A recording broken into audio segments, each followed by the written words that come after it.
Hi, my name is Taylor Allman. I apologize for the dark screen, but apparently my computer's not working out well right now. But I did the context of schools, and my question was, what are the goals of the school and how do you know? The two schools that I went to go observe are Boerne Elementary and Brandon Academy. Boerne was a public school and was located in the downtown area of Plant City. It did not have the best of areas surrounding the school. They didn't have much money, and it was quite clear by the dress of the students. A lot of them didn't even have sweatshirts or pants or closed-toed shoes for when it was cold outside, which was kind of sad. But both schools actually had the office at the very front. I had to go inside the office in order to get through the school. When I went to the office, this is where I checked in and was assigned a classroom.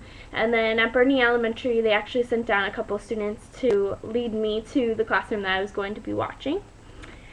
Boerne Elementary was composed of two different hallways. They were really long hallways down either side. Classrooms were on both sides of the hallways.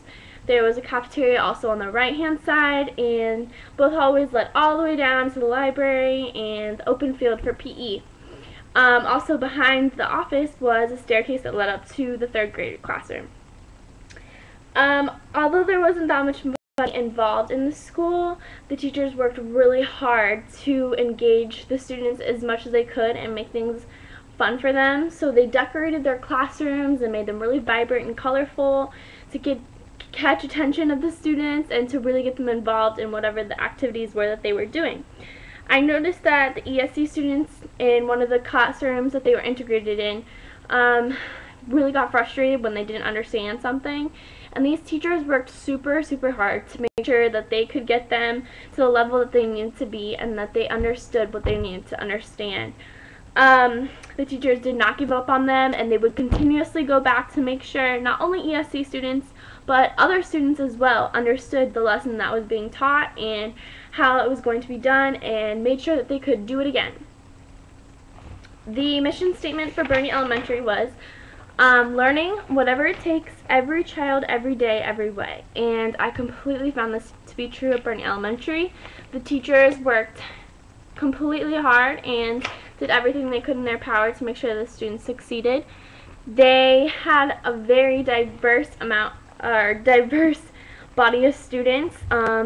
75 to 80% of them probably either of the African American descent or Latino descent, and I'd say about 5% was white, honestly. So they really had multicultural education already integrated in their classrooms, truthfully.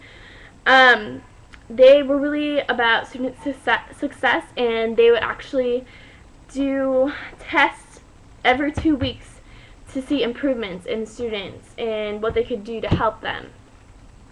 Brandon Academy was composed of kind of like portables. It was kind of set up a little weird and it didn't really have a pattern to it, but I went into a third grade classroom through the office, and it was like right down the hall. So I didn't really get to walk around the school that much, but I did notice that it was in a nice area.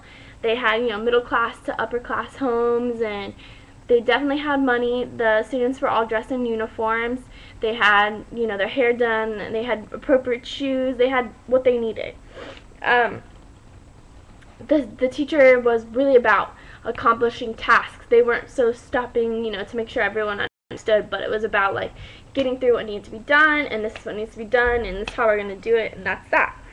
So I definitely noticed it was a more upscale area, and they were a much more competitive school. They're a Blue Ribbon school, which is one of the top 50 private schools in the USA.